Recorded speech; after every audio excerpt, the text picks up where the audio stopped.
cables estaban remachados,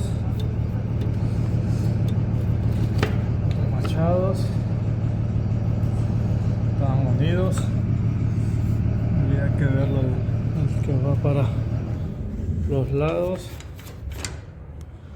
y a ver si no pega otro por algún lado. Aquí hay otra línea que está como recalentada.